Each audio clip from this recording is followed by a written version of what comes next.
You're listening to the What is a Woman podcast, hosted by the Catholic Family Podcast. Hello, everyone. Welcome back to the What is a Woman podcast. I am Holly, and as always, I'm joined here with my mother, Mandy.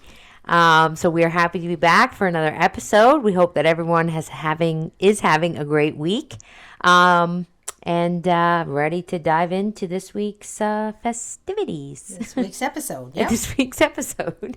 Yep. Everybody's gearing up to Lent. Yes, we are in the pre-Lent. We've started the speed bumps. Yes, I saw that meme. I see it every year. It's in the Set of Contest group every year. I swear someone shares it. The objects in the mirror closer than they appear, and in the background it says Lent. Yeah. But you know what? I have to say, I really do love Lent. Well, you know what? I love Lent. I know it's not that I love Lent, but it's that time of year where I find I should take my faith seriously all year, but I find Lent comes and you get really serious. Right. And I wish I could translate. I'm working hard to translate that so that it keeps going throughout the whole year. But I find serious during Lent. But I find Lent comes and it's like, okay, buckle down, you know? And I have my beginning life there as a traditional Catholic, and somewhere in the middle of it, I was like, oh, Lent, and I used to be a smoker, so I used to I'm not a smoker anymore, but I used to be a smoker, so I would give up smoking for Lent. Yeah. And I used to do all these things, and then I did start them right back up. Yeah. But so it was always this time of like killing myself, almost like, if anybody's smoked and then you decide you're going to give it up for Lent, and then you're stupid enough to go back afterwards. Yeah, after you've gone 40 days without it, why would you go back? Because I used to love it. Oh, well, I don't know about smoking. I've never smoked, but I will tell you that's how I actually stopped listening to music. Yeah. I gave it up for Lent one year, and then Lent was over, and I just was like, you know what, I'm not going to bother with it anymore. Yeah. And I just don't. Well, at some point during my journey, thus far. Well, you don't smoke now. You haven't smoked in a long time. Yeah, but I don't smoke because of Lent. It's ridiculous in Canada. Like, how much is a pack of cigarettes? $20 or something? I don't even know. Something ridiculous. It's ridiculous. So it's you're crazy just on that basis alone. Yeah. But anyway, but at some point during my life, I realized that Lent was the only time I felt like I was doing anything really productive. Like I was really doing something, like for the salvation of souls, for, the sacrificing, and like you're on this huge mission, and you're just like, and for some reason, it's like the smoking. Oh, Lent's over. Okay, we don't need to do all that again. We're free. No, you're not free. I know, it's bad. Like, how bad are we? Like, I know. This is, and the church knows this. Yeah. This is why they give us Lent. Yeah. Because, you're not going to get to heaven unless you sacrifice. So we better put that in your yearly diet, or else, it's the whole prayer thing all over again. We forget that we have wept. Yes. And it's just, I what's funny, when you're a kid, you're like, Christmas is the best, right? Yeah. And then and I'm feeling it with my kids now. They're like, oh, Christmas is the best. I'm like, but guys, Easter. And they're like, yeah, but Christmas, we like Christmas better than Easter. I'm like, no, Easter.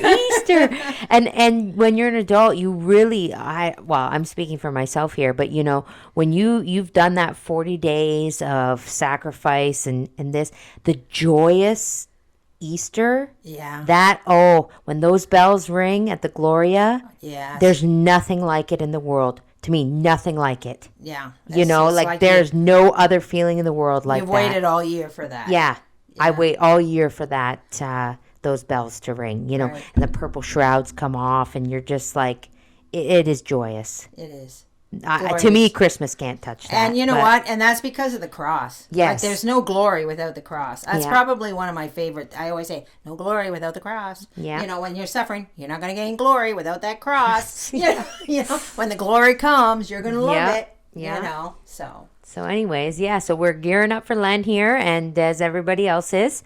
But in today's episode, what are we talking about? Well, first of all, before we get into our book, which, by the way, every once in a while, and we didn't say Jesus meek and humble of heart. Oh, yeah. Jesus meek and humble of heart, make our hearts like unto thine. Yeah. I've said it already about 20 times today. Okay, good. So just you know, but because I don't think we said it last week. No, I know we didn't, and I'm trying to I do say it a lot throughout the day, but I'm trying to make sure we remember. And we didn't mention the book, because people join, people are not with us all the way. I know. You know what? I feel like, we have our listeners, and they're with us now. Yeah. But I forget that, new people may come and listen. Right. So if you are new here, yeah, welcome. Welcome. And we're happy you found us. We are the What is a Woman podcast, and we are discussing and reading the book, The Missions and Duties of Young Women. That's the book we're reading. So when we reference the book, right, that's the book we're talking about. Yes, and we'll put a link in. We'll put a link in to our site. Yeah. Where you can get a copy of the book if you want the book. It's just a little book that we mail out if people want it. And yeah. So yeah, and we have some really devout listeners there. One in particular, a niece of mine. Mm-hmm. She's listening, and so she took what I said. We were talking about this. You were talking about it. The sign. Would Jesus watch this? Yes. Would Jesus watch this show with you? Yeah, and put it on her television. Yeah, as a constant I had mentioned reminder. that a few episodes ago. Yeah, well, she made a beautiful little thing. We'll put a picture. We're going to put it on the blog. I asked her. I said, send me that, because she put it on her Facebook page, and then people were asking, where'd you get that? She goes, well, I made it, right? So we'll put it on as a little printable, and you guys can print it out and download it. And if you have a TV in your house, if you don't have a TV in your house, high five. Yeah. But if you do, print it out and put it there. And actually, said niece is it's her birthday. Well, it's her birthday today when we're recording this. Yeah. When she watches it or listens to it tomorrow, it won't be her birthday. But we will say happy birthday. Happy birthday, Katie. You just told her what is she? No, I'm just kidding.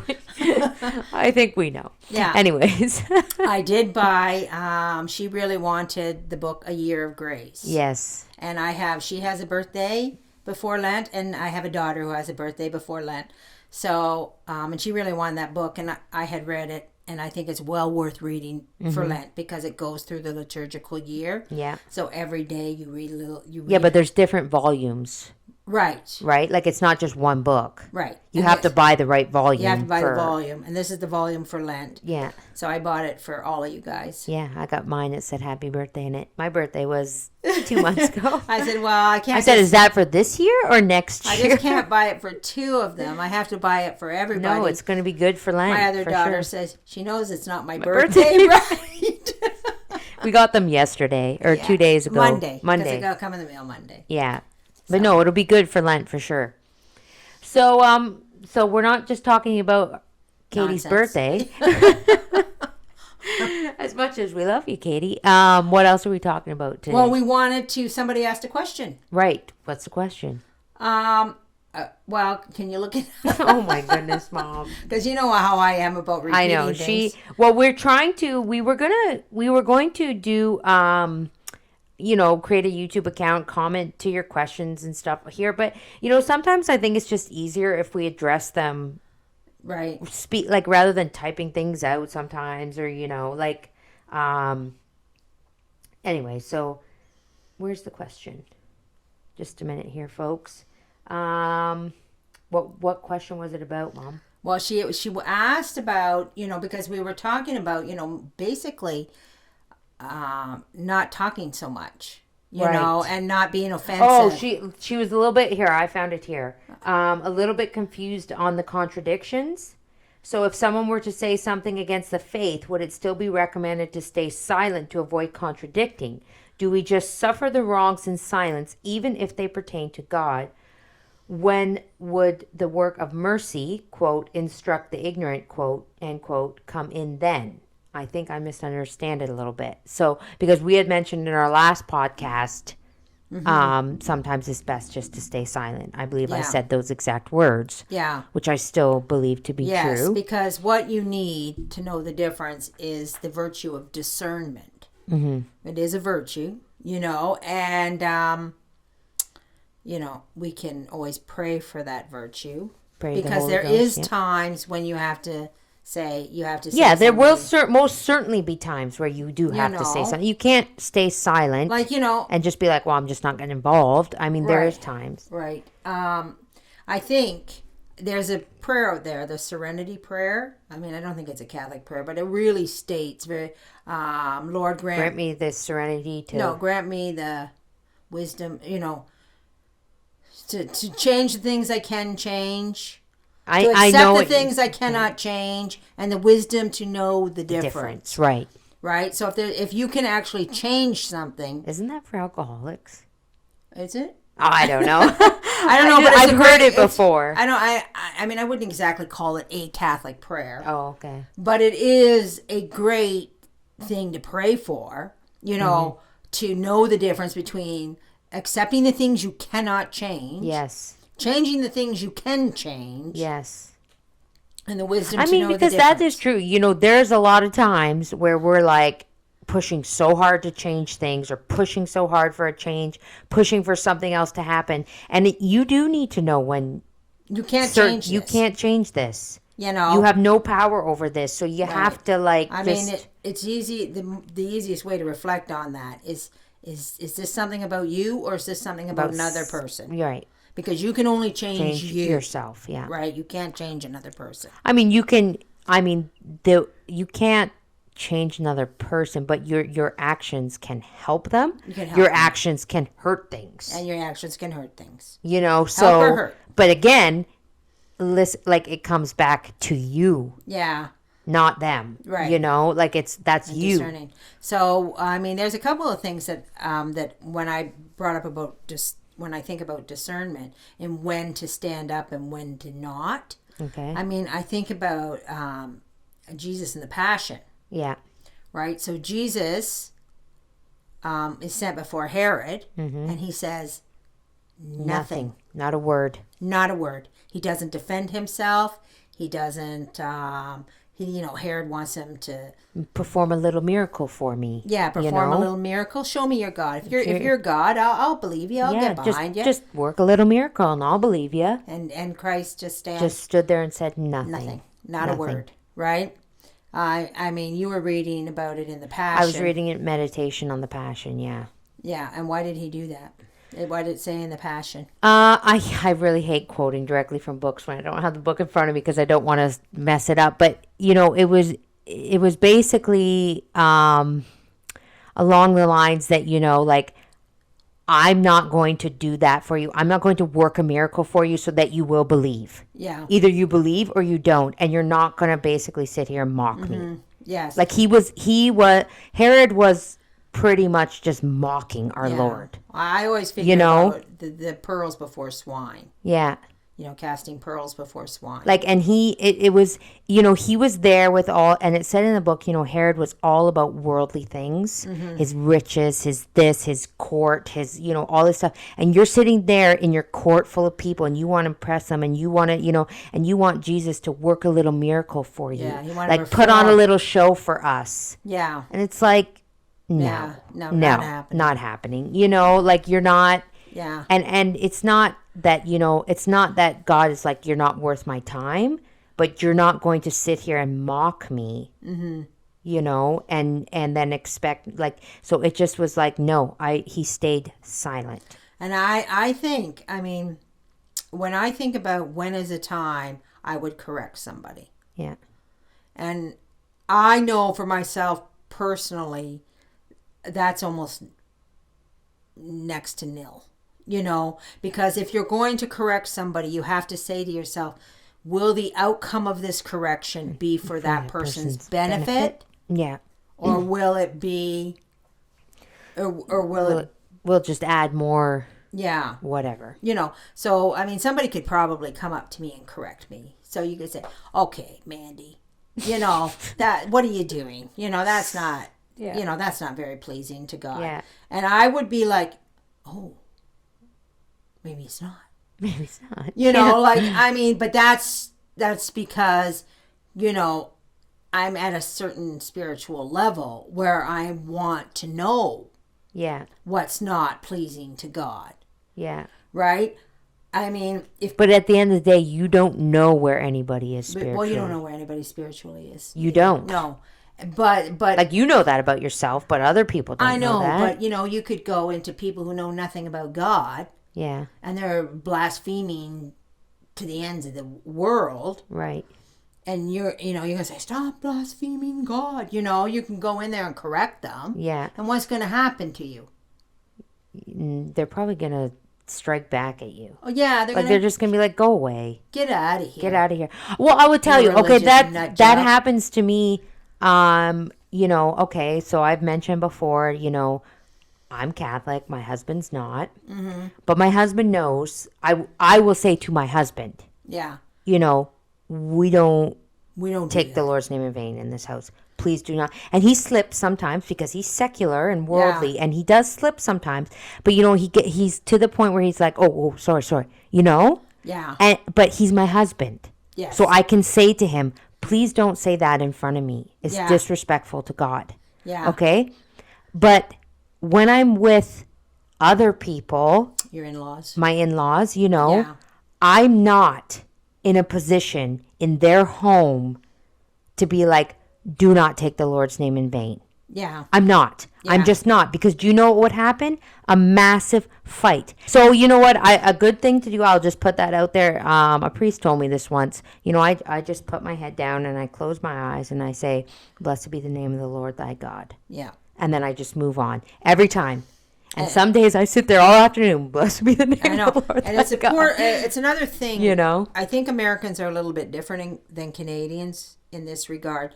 But the Lord's name in vain is very, very, very, very common here in Canada. It's a very common form of Canada swearing. And UK. And they don't even think it's swearing. No, they don't. They don't think it's swearing at all. They don't think it's swearing. Canadians do not consider that swearing. I don't know. So you hear it all the time. It's all the time, right? It's all the time. Part of it maybe be the French influence. Yes. Because the French, their swear words. They have a lot of swear words that revolve around Catholicism. Yes. A lot. Right. And but the English do too. Like they like the word bloody. Yeah. And we have all that. We have a very cultural thing where it's very cultural. Like my in-laws said it all the time. Your grandfather never talked without saying that. I know. Saying that. I know. And so it's unfortunately, and so I mean, how often are you able to stop it? And if you think about which leads into our chapter a little bit, how the religious handle it. Yeah. And I've seen the nuns. Yeah, because I cannot imagine a nun standing up, screaming and going, Stop that right now. Stop that right now, or I'm leaving. Like, unheard of. Yeah, no, they bow their head, they do a little, I know not everybody has a chance to hang out with religious. Yeah. But if you spend any time with them, watch how they behave. Yeah, watch how they deal with situations. There's a good example. There's a good example of how they handle certain situations. Right. How they, you're not going to right the world. No. But you are. And I mean, and you know what? We've said it 1,000 times in these episodes. The old saying, actions speak louder than words. Right. And we've said it before. If someone is not receptive, they're not hearing you anyways. They're not even listening. You're just, for you to correct somebody, like, are you going to correct somebody and they're just go, yeah, okay. They're going to snap and go, she is so right. Yeah. She is so right. They're going to roll their eyes and they're not. And they're going to go, because religious lunatic. I'm just going to put it out there, and I'm speaking about myself here.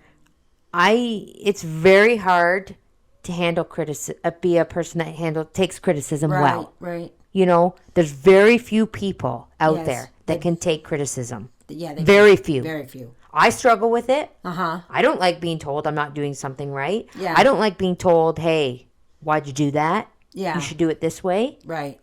And I mean, I think it's something that we have to pray for, that grace to be able to handle criticism. And when someone tells you, hey, you shouldn't do that, you know, or you shouldn't. I mean, and the book basically said that people can't handle criticism. No, they can't.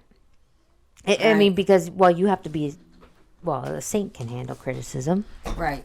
It's a humility thing. It's a humility thing. You have to be a person who's looking for the greater glorification of God in all things. Yeah. And if you're the one that's not doing that, you want to know. Right. But how often do you encounter a person how often do you encounter that person? That's what I think you just have to keep in mind when you're thinking about, you know, should I correct this person? Should I say something? Should I do this? Think in your head. Stop and think in your head. And also think about where you are on the ladder. Yeah. I mean, if it's your child, 100%. Yes, 100%. Or even your employees. Slap a sign up if you want. Yeah. No swear, no, you know. Yeah. You're in charge of something. I'm paying you to work here. I won't tolerate that language. Yes. You know, that's your right. That's your, you have to think about where you are on the ladder. Yeah, the ladder. That ladder. Yeah. It all comes down to the ladder. Yeah. So, of course, yes, there are certain situations.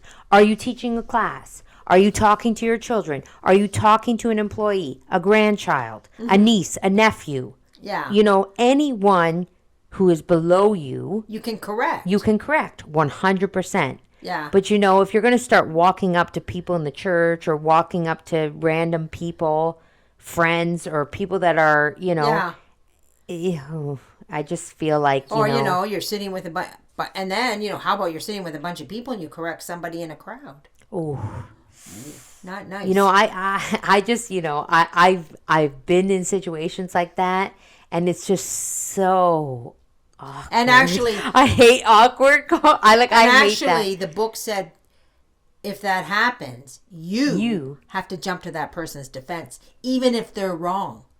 Like, not if you're someone else who didn't do the correcting. So you're in a situation, right? And somebody, you know, either majorly or minorly attacks another person, usually verbally. Yeah, you're supposed to jump to their defense. You have to come to their defense, well, regardless as if they're right or wrong. Yeah, because that would ease the tension. Yes. You say, just be like, maybe she didn't mean it. Maybe she's just having an off day. It's okay. It's okay. We're fine here. You know.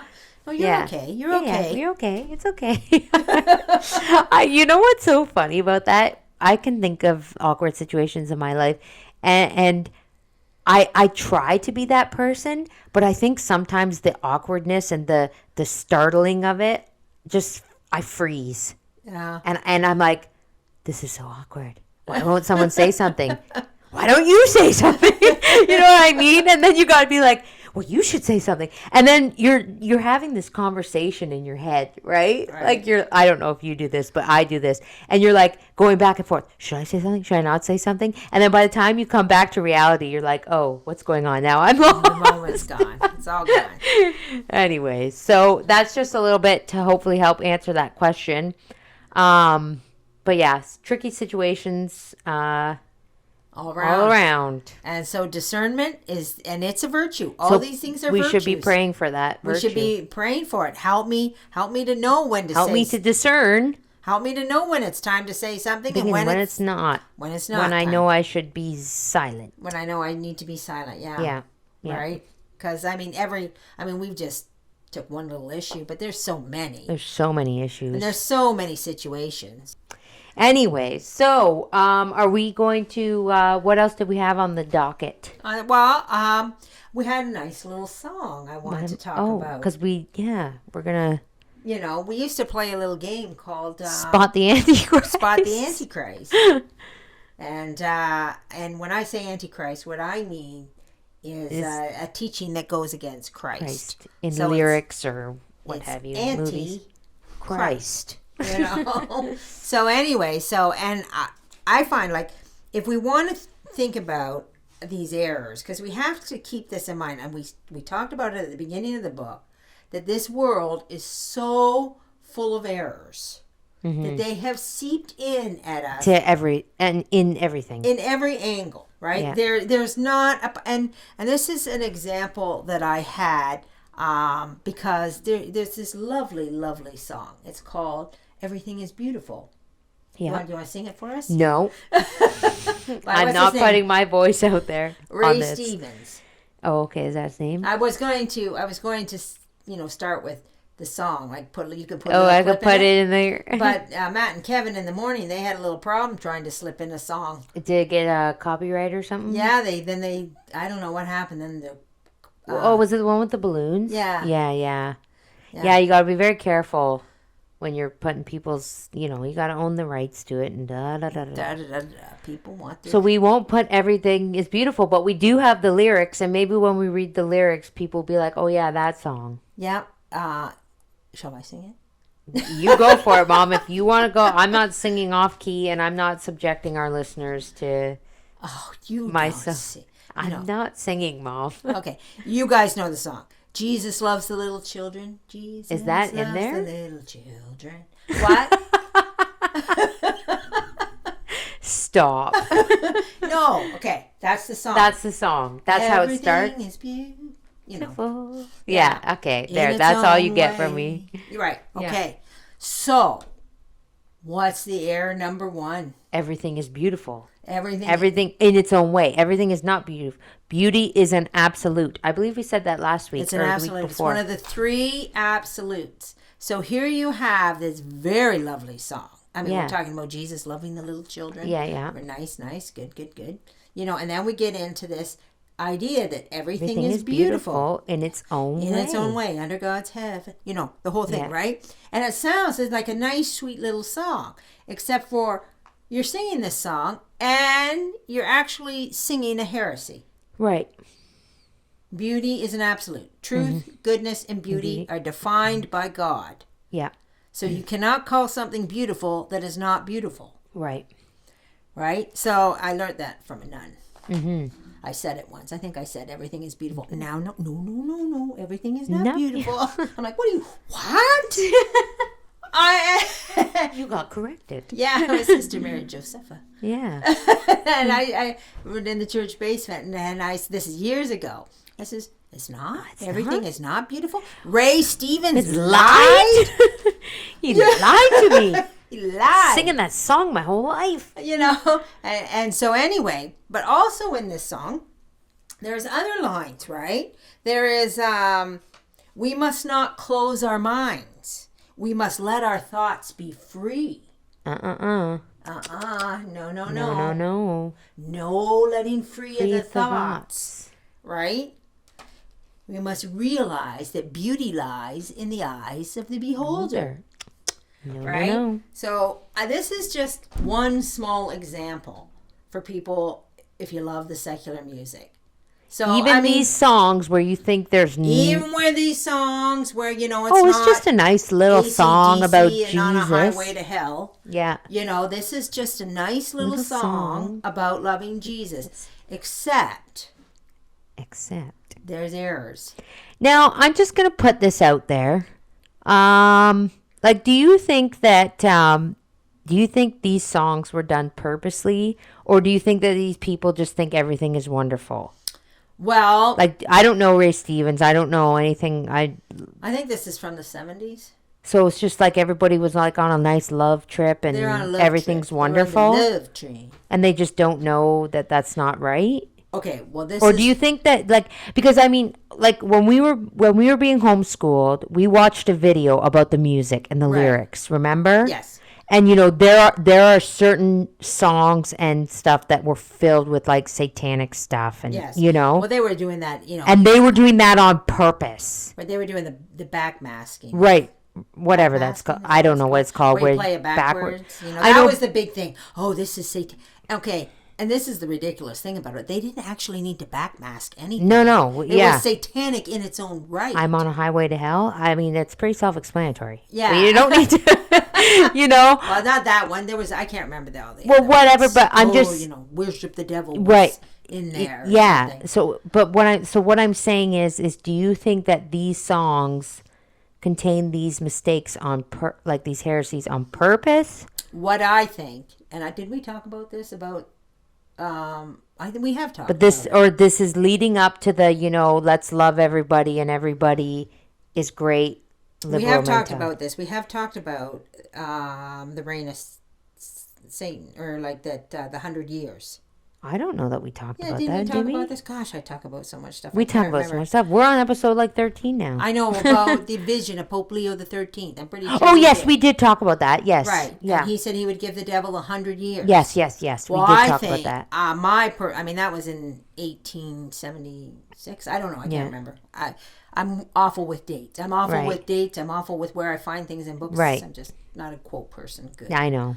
But so. Right after that, right at that same time, I said this before. What's his name was born? Aleister Crowley. Yeah. The Church of Satan. Yeah. He wrote the Book of Law. Yeah. At the exact same time, what we would call a pop culture started. Right. Right? That turn of the century with the motion pictures. Yeah. All those early television movie stars were followers of Aleister Crowley. Right. So they were okay, so let's talk about this for a minute, because this is good, because we happen to know that Les Mis is on the forbidden book, it's the index of forbidden books, right? So I don't know when Les Mis was written, probably in the 1800s too. I don't know. Probably. Yeah. I never looked at it. I mean, I'm a lover of the music. Yes. There's some bad parts. I'm not going to lie. There are a lot of bad parts. And did we talk about this on the podcast? But I also realized something very... Yes. I don't think we talked about it on the podcast. We didn't, my mom and I talked about it together. So let's think about this for a minute, okay? So they used to do this list of forbidden books. Right. Right? And the Pope would, or whoever, I don't know, whoever did these cardinals, they would come out and say, you cannot, as a Catholic, you cannot read this, you cannot do this, you cannot have this. Because if you believe what's in that book, you risk your soul. You risk the salvation your soul. Of your soul. You risk the salvation of your soul. So, like, everybody was very confused by Les Mis. And the reason they were so confused, because we live in such a culture where this Les Mis is the most minor thing on the planet. Yeah. Right? I mean, Father James said to me once, he watched 5 minutes of Friends, and they broke the 10 Commandments in the first 5 minutes, every single one. Yeah. Right? Yeah. So, I mean, you have to say to yourself, this song, this Everything is Beautiful, would be on the forbidden list. Right.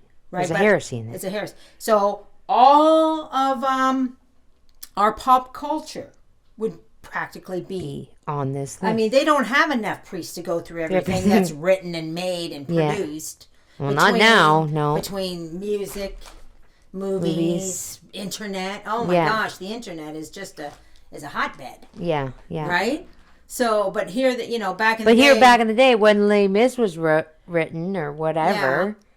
It has a couple. Well, first of all, I've never actually read the book. I've never read so I don't know the difference between the book and the movie. Yeah. But the one thing that I discovered about this movie, I'm not going to say the book because I've never read the book, but the movie, that really, when I really sat down and thought about it. Yeah. And I said this to my mom, I thought, throughout the whole thing, they make Jean Valjean, right, the hero. Yeah. And if you Story of redemption. Okay. Yeah. But when you really think about it, he is not a good person. No, he is not. Yeah. Because he spends the whole movie, running from this cop and hiding. Yeah. And he always says to this cop, I just got to do one more thing. And I'll turn myself in. They make you think that he's always going to be he's the good guy, right? And then he's going to do one more thing. And it goes back to that podcast we did about the ends justifies the means. Yeah. Because he was doing good things, saving the boy from the water or wherever, the sewer or whatever. Yeah. Saving this little girl, saving this. It's okay that he's evading the law. Right. Because he's being a hero. Yeah. No. No, it's not okay. No, it's not okay. Also, too, the book promotes revolution. It's about the French Revolution, right? And they hail these people as the heroes. Yes. The people that, conspired. it gives you a kind of a fire in your belly to revolt. Right. Against unjust. So, I mean, it is bad. It is bad. It is bad. You know, but it's just, but that's what but when you think about it, that's what the pop culture and these songs and these movies, that's what they do. Right. The end justifies the means, and they promote these people. It's very slight. It's very slight. I'd seen that movie, and I never thought that the first time I watched it. No. Because all I could think of was, he saved the little girl from a bad house. He saved the boy from the sewer. Yeah. So that the little girl could marry, or not little girl, by now she's an adult. He was a good, kind man. And he was a good, kind man. And he gave money. He's making rosaries in a rosary factory. He's, so you're watching this and you're thinking, what a good guy. Why won't that cop just leave him alone? I just think so that when the church says, this is not good. Yeah. There's a reason. No, I know. But more than that, if that wasn't good, then what's going on today is definitely not good. And we have millions, bazillions, I guess, of songs. And by themselves, they're really, it's just a nice little song. By itself, but collectively, when you start to put all the error together, it starts to form the opinion. Yeah. You must who doesn't believe you must let your thoughts be free? Who doesn't believe that? Oh, well, they say it all the time. No, I know. It's like a meme everywhere. Well, it's the whole yoga premise, and everybody and their brother does yoga. Yeah. It's just you have to empty your mind, and you have to have that peace. Yes. They think emptying your mind is peace of soul or whatever they call it. So what they've done is they've created these errors in our world, and people buy them like they're truth. Yeah. Right. So was it deliberate, or did Ray Stevens did he just believe that? Whoever wrote. That's what I mean. He wrote this song. Whoever wrote this song, he could have just sung it. He just believed it. Yeah. Right. They're not thinking about, is this an error? No, because they're not. Am I going to corrupt people with my words? No, I know. So that's what I mean. I don't I just think they just thought it was beautiful. But I mean, as Catholics, you hear a nice song like that, and then you think in comparison to what you hear today, you're like, well, that's not that bad. Oh, that's a nice song. But that was my whole point with this Les Mis. They see that and they go, well, he did all these good things. Doesn't matter. Yeah. Everything is beautiful. No. You have to, and I mean, this is what they said. I mean, my mom said it to us when we were kids, and I couldn't wrap my head around it. Black will become white and white will become black. Right. And I'm like, what are you talking about? And I could not wrap my head around that. I know what's right. Yeah. And I know what's wrong. So how am I going to be confused? I don't get it. Right. But now I'm like, how am I going to be confused? How am I not going to be confused? Right. How are our kids not going to be confused? Yeah, they're gonna be messed. And you have to be vigilant. You have to find. You're sitting here telling me that a nice song about a nice little melody about Jesus loving all the children is not good. Yeah. Wow. Yeah. You're just how am I? So anyway, and by the way, I just want to point this. I'm not promoting Les Mis. No, we're not. No. I think I made that clear. Yeah. I got really upset when I was like, what? Yeah. Well, it was when we talked about the ends justifying the means. And now every time I see something, that's all I see. Yeah. In everything. I know. The ends justifying the means. So that episode, we talked about that ever since that day. Yeah. I am like, ends justifying the means. Yeah, there we go. There it is again. And it's so rampant. It's rampant. Everything is rampant. No, I know. Everything is beautiful. No, it's not, Mother. No, it's not. It's not beautiful. Anyways. Well, we finished off chapter 5 last week. Yeah. And then chapter 6 goes into the religious life. And you may be thinking, we're all mothers, so what does the religious life have to do with us? I'm not religious. But, this is a really good chapter for those of us. Well, we're your mothers. You all have children. I mean, or even single. Or there's lots of single people out there who listening might have a vocation. Who might have a vocation. But I'm talking about for the mothers when they see this chapter and they go, well, that doesn't matter to me. I'm already married and have kids. But this is more about, like, think about your kids. And also, think about, you can think about yourself, because there is some reflection in there from in the very first bit here. About, well, do you want me to read the very first bit? I was going to say something. I forgot. Sorry. I cut you off. You cut me off. And it was real good, too. I know it was. Oh, it'll come to you at 3 o'clock in the morning. Okay, so, I'll just read the first little bit here, okay? So, quote, when a young woman is to choose the state of life in which she wishes to serve God, 2 ways are open before her, both good and straight, both leading to the same term, although one leads to it more safely and is on this account more perfect. Virginity and maternity, which, through a miraculous operation of God, were united in Mary, cannot be so in other women, and each of them must choose between these 2 states according to her inclination and the manifestation of the divine will. She may be happy and work out her salvation in either of these states, but happiness and salvation will be more easily secured in that for which God has given her a stronger disposition and for which she is better fitted. End quote. And can I just say, after reading that, when I was a kid, I thought, honestly, this is what I thought in my head. I thought, well, must be so easy for a nun. They're just guaranteed heaven. I did. And I'm talking a little kid, okay? Yeah. I'm talking a little girl. I thought, in my head, they just must have the life. They just already know they're going to heaven. They're nuns. They're just and I'm not, but that is so far from the truth. Right. They're not guaranteed heaven. And in fact, they have to work. I mean, I'm not going to presume to know what it's like to be a nun, but, I've talked to a lot of nuns. Yeah. And, it's not a straight ticket to heaven. No. At all. So is it a safer path? I think 100%. And when I think about my daughter, I'm praying so hard that she has a religious vocation, because then I just feel like I could be wrong, but I feel like then she's safe, Okay. Well, I'm going to tell you, that's what I remembered what I was going to say. Oh, okay, good. Because when a friend of our sister Jacinta was home visiting, we were talking about it, and Father was saying how great it is that all these men are coming to the traditional movement from all over. And you can see that when you watch the priests and they say their vocations, and they don't come from Catholic families. They come from they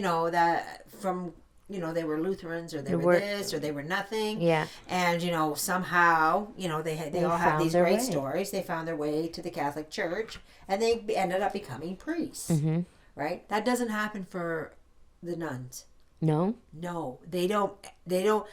Nuns are found within Catholic homes. Oh, okay. Good and pious Catholic homes. Okay. Right? So if you want nuns, you have to have a good and Catholic pious home. And of course, like Sister pointed out, because there's nothing in the world for the men.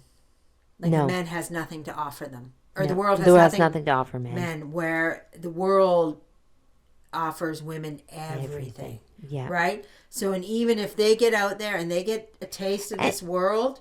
And you know what's so funny about that? Not funny, but that makes total sense, because how did they say they were going to destroy the family? Through the woman. Through the woman. Yeah. Okay? So it's no coincidence that the world has everything to offer women, because that's how they know they can destroy the family. It's through the woman, not the man. Get them out of the family. Get them out of the family and get them away from that. Yes, right.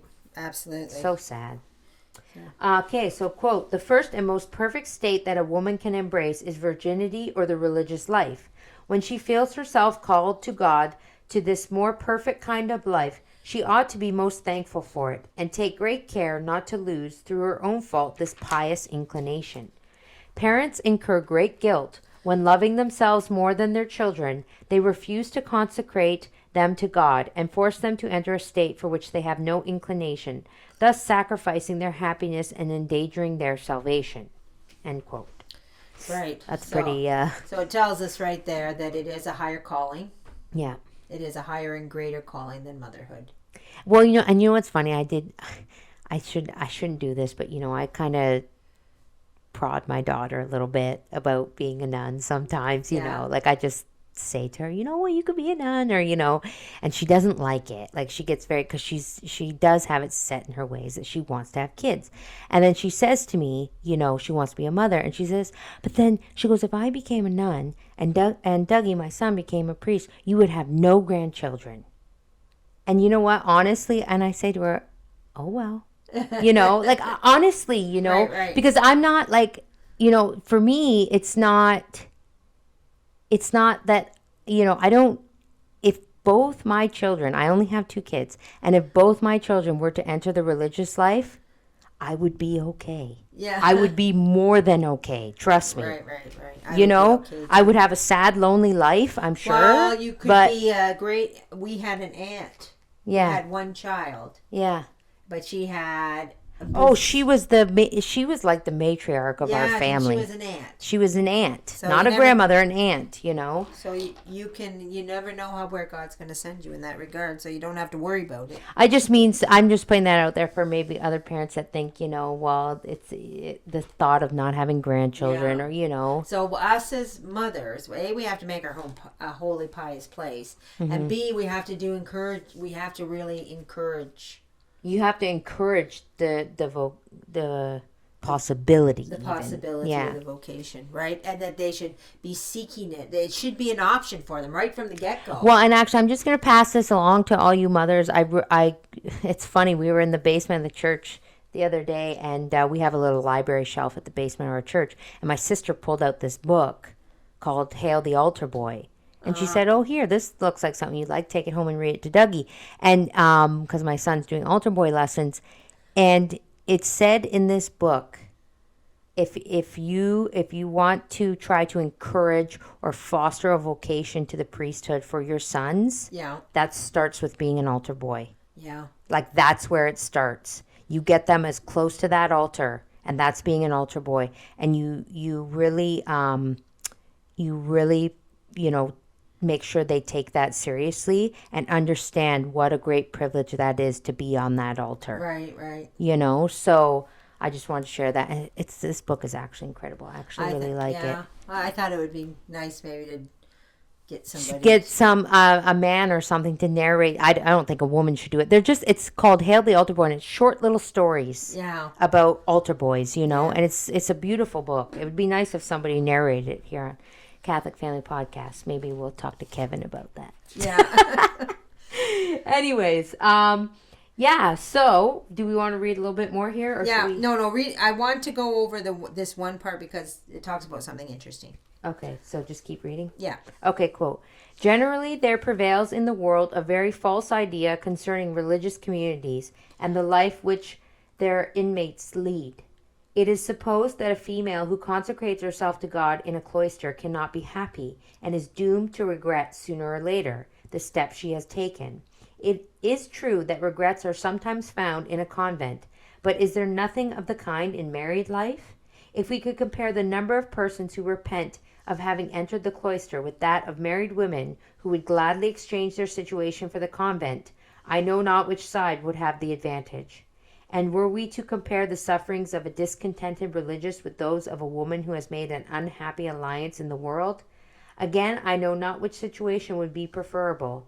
But what is certain is that in countries where divorce is permitted by law, it is very frequent, notwithstanding the opprobrium still attached to it by public opinion, and that in countries where the law prohibits it, tribunals are every day occupied with scandalous proceedings on this subject, and have to pronounce a separation in order to avoid greater evils. End quote. So it's that's a little tough. So how many women find themselves in a situation that they wish, I mean, it says sometimes there are not. It does say sometimes there are within the convent, but very few. Very, very and then few. If you stack that up against the number of women Like, imagine a scale. I'm pretty sure the scale would probably break. I'm sure it would. You know? I'm sure it would. Well, and it's funny because you were talking about Sister Jacinta, you know, and she said this thing when she came and she gave a little talk to all the girls at the parish about, you know, what it's like to be a nun, to just try to encourage any vocations that may be there. And she had mentioned this thing, and she was talking, and, you know, the love that she had when she was talking was so unlike anything I had heard before in my life. And she was talking about how they wear the wedding ring, and they wear it on their right hand. Yeah.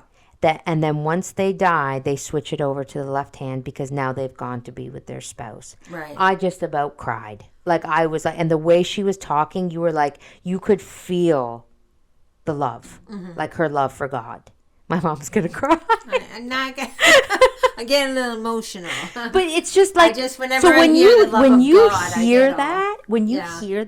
hear a nun say something like that, and actually Kevin did a podcast with his sisters who are nuns. Yes. And they said it's not until death do us part, but till death do we meet. Yes. You know, and that to me was just beautiful too. Yeah. Like, you know, these women right. have turned their back on the world. Right.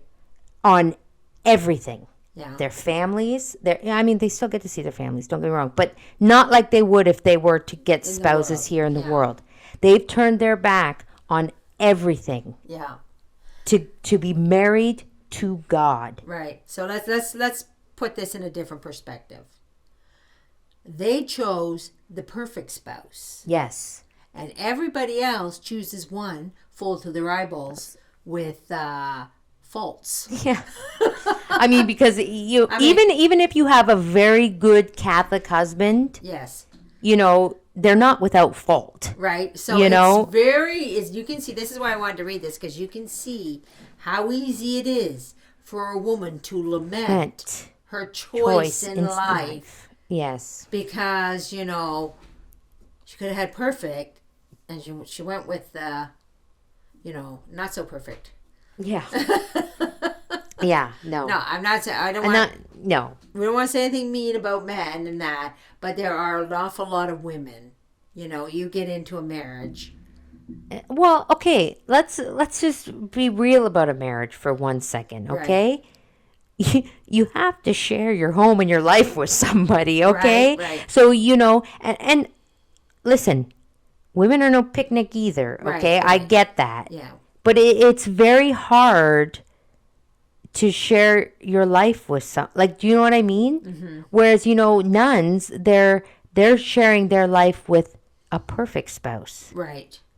Who they have not yet met face to face, and they're living their whole life to get to that day. Right. When you think about it. Yes. That's what they're doing. Mm-hmm. You know, that's who they've chosen as their spouse. Right. Oh, so beautiful when I think about it. But anyways, so when you take that scale of women, they use the cloistered convent as an example. Yeah. You know, who regret that versus married women. Yeah. You can see why you see the odd nun leave. Yeah. The odd one.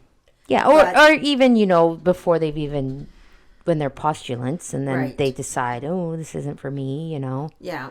But not like you do the marriage, and not like they mentioned, like the divorce. You know, like the divorce. I mean, in today's day and age, back when divorce really was even somewhat against the law. Now it's just oh my gosh. Now it's almost now it's idolized, to be honest. Yes, right, and you know every little fault is magnified. Right. Yeah. And there's really the art of sacrifice, and the art of all the things that go into a marriage. Yeah, have been destroyed. Yes, I know. So I think we all know, us married women. You know, we have a lot on our plate, a lot we have to work through.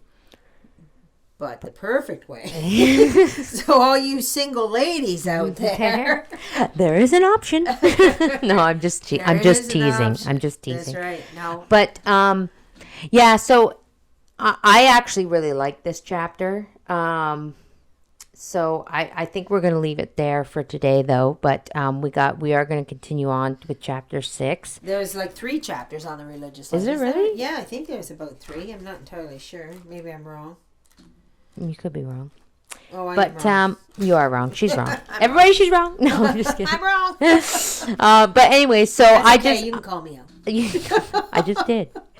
I thought it'd be a great. I just really like that first opening part to the chapter. But so anyway, so we really love seeing your guys' questions and comments. So if you have any questions or comments about this episode, and the other thing I was thinking too, would be nice for the comment section if you ladies have any ideas for good books that you think for young girls that would help foster a vocation too. Yeah. Like any good religious books, because like I shared that Hail the Altar Boy for boys. Yeah. I'm reading each night. I read my kid, and my daughter listens. This book? It's tiny. We'll be done it. This is an old book. It's an old book. We'll be done it in probably by 3 days. Yeah. It's not big, and each night I just read a story to them.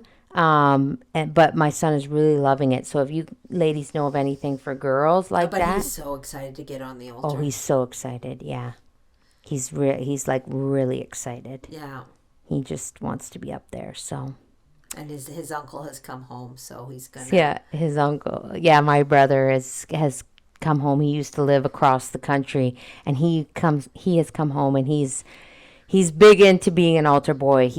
For the longest time, we had 2 altar boys in our church. Yes. Him and another boy. Yes. Because our church was primarily made up of 2 families. Yeah. We were really small, so they were the only altar boys. Yeah. So and they got one-on-one training with, shall I mention, Father Anaya. But you know what? My brother is the altar boy he was because of Father Anaya. Yeah. So. Yeah. So he's going to be now passing all that knowledge down onto my son. So it's good. It's good. So anyways, thanks for joining us this week for another episode. And we hope you'll be back next week. So we hope, as always, may God bless you and Our Lady guide you. And Saint Teresa, pray for us.